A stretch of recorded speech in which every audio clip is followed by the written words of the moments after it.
Hi, I'm Sherone Sánchez, and I've come to tell you a story.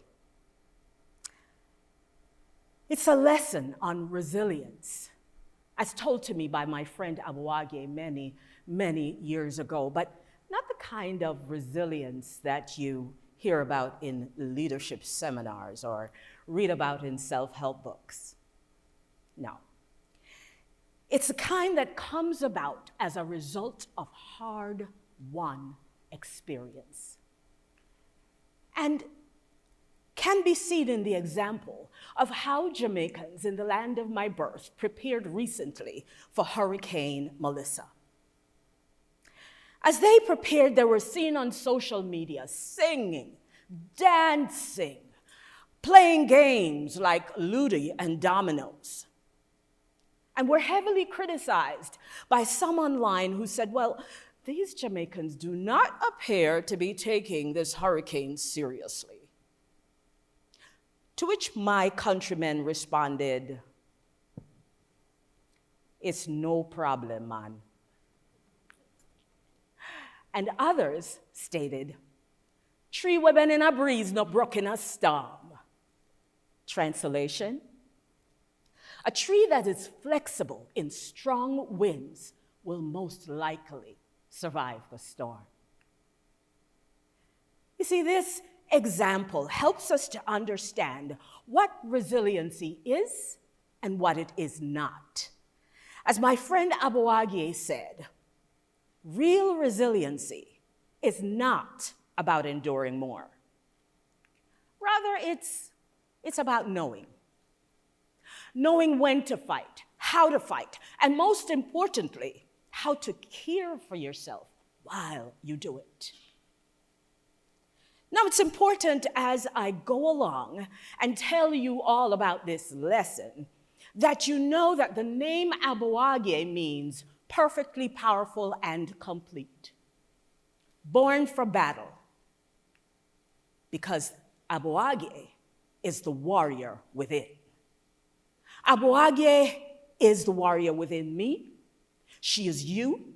She's all of us who have ever had to fight battles, especially professional battles in spaces that were not necessarily designed for our success.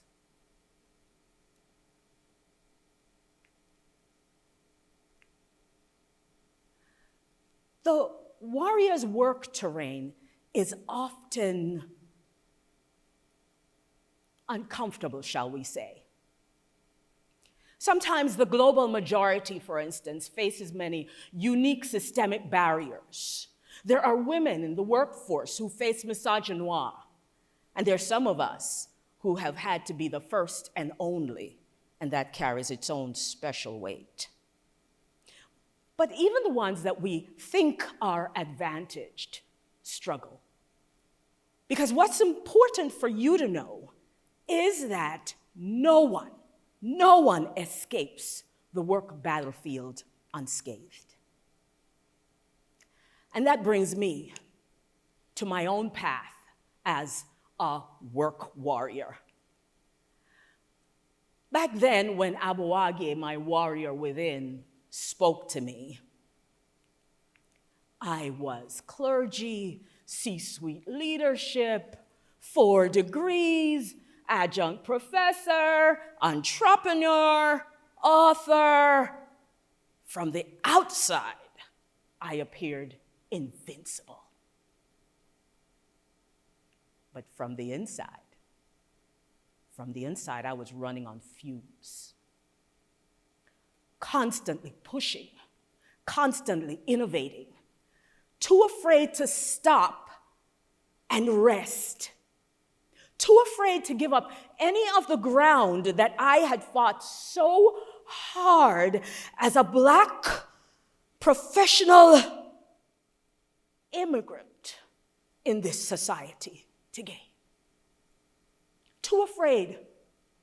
So I worked hard. I worked my staff. I worked myself. We worked to innovate. We worked hard until one day my body said, enough.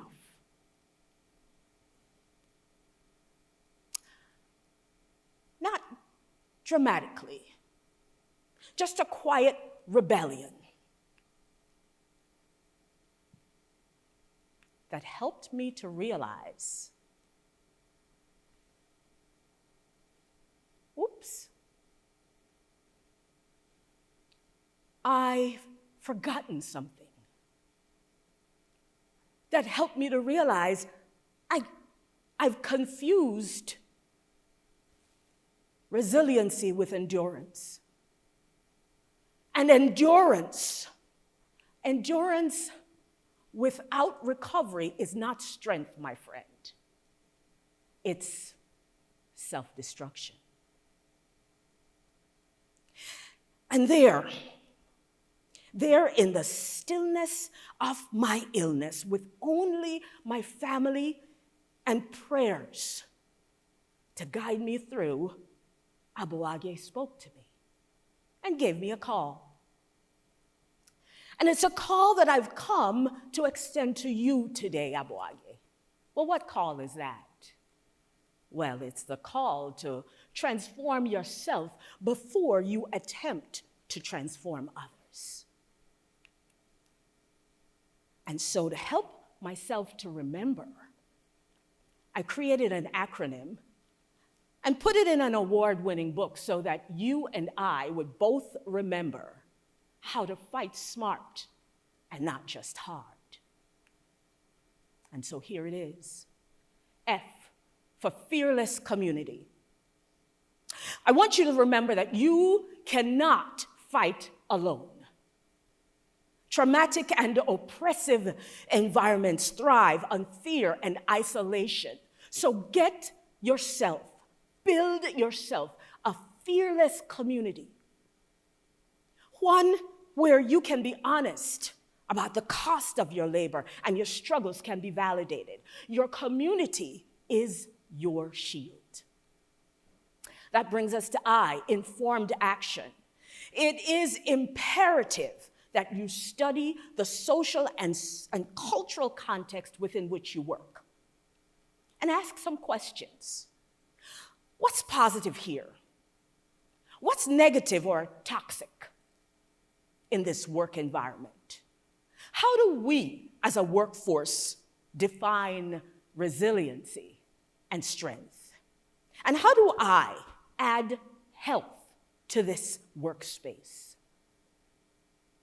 Always remember that knowledge transforms trauma into power.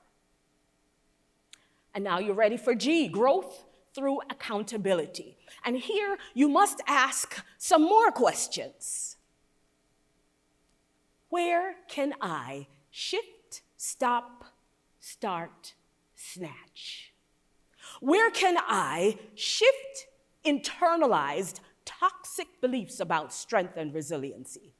Where can I stop judging others for behaviors and boundaries that I am afraid to set? And where can I start practicing real resiliency and choosing to act differently? And where can I snatch myself before I approach burnout and visit my trauma upon those with whom I work and those I lead?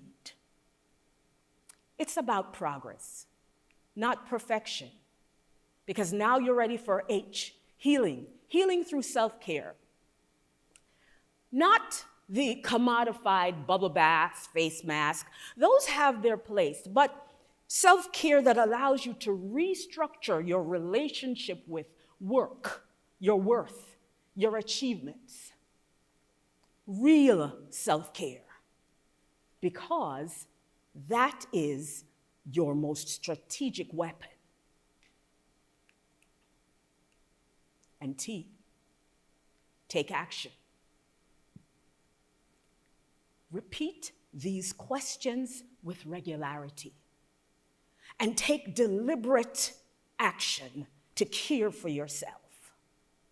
And if you've scanned your environment and found that the battlefield is too toxic, walk away so you can live to fight another day.